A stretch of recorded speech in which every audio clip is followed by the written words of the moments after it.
Поехать на учебу в один из престижнейших театральных вузов страны мечтает каждый, кто хочет связать свою жизнь со сцены. Такую возможность получили молодые ребята из Северной Осетии. Отбор в училище имени Бориса Щукина прошел в Остинском театре. Чтобы попасть на одно из 10 бюджетных мест, будущим звездам театра и кино нужно было проявить себя на все 100% перед профессиональным жюри. Моя коллега Дана Малышева расскажет, как все прошло.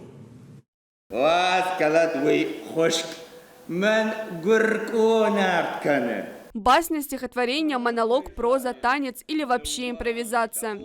На сцене Осетинского театра 17 парней и девушек. Каждый мечтает получить путевку в профессию, попасть на бюджетное место в Щукинское училище. Они выдержали первый этап конкурса по районам республики. После второго определили 10 лучших. Они и отправятся в Москву.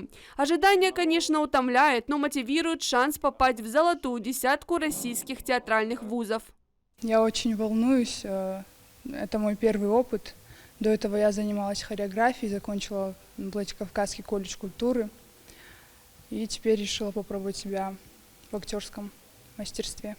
В своей очереди ждут и выпускники, будущие абитуриенты. Чтобы попасть на прослушивание, они даже прервали подготовку к выпускным экзаменам. Рядом родители. Изначально я вообще не собиралась поступать в театральный, я думала, что у меня не получится. Но в конце года уже вдруг пришло сообщение маме, что вот набирается такая группа, поступает, она в Москву отправляется на обучение. Вот, и я решила попробовать добавить литературу. Как-то у нас получилось, мы добавили. Вот. Я очень люблю театр, поэтому решила попробовать. Для меня это показатель, на каком я уровне. То есть мне дадут какие-то советы, скорее всего, и я получу какие-то новые умения, навыки. Каждого конкурсанта буквально сканируют на профессиональные способности. В жюри народные артисты республики и художественный руководитель Осетинского театра Гиви Валиев.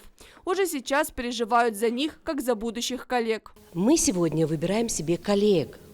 Нам работать с ними на сцене, играть вместе. И я очень надеюсь, что та молодежь, которая сегодня придет, действительно любит театр, а не себя в театре. Кстати, сегодня в жюри, вот в основном, мне очень приятно это осознавать, что большинство это мои однокурсники. Это сейчас тот костяк театра, на котором держится весь репертуар. Для студентов обучение и проживание в столице станут бесплатными. Через 4 года молодые актеры вернутся в родной театр, где с ними заключат трудовые договоры. Поэтому главный критерий отбора – свободное владение осетинским языком. Так проблему с кадрами помогает решить глава республики Сергей Миняйло и Министерство культуры. Это 10 человек, которые приедут в Москву, в большой город, и погрузятся они в такой мир театра. Да? Им всем кажется, что это очень легкая профессия, что это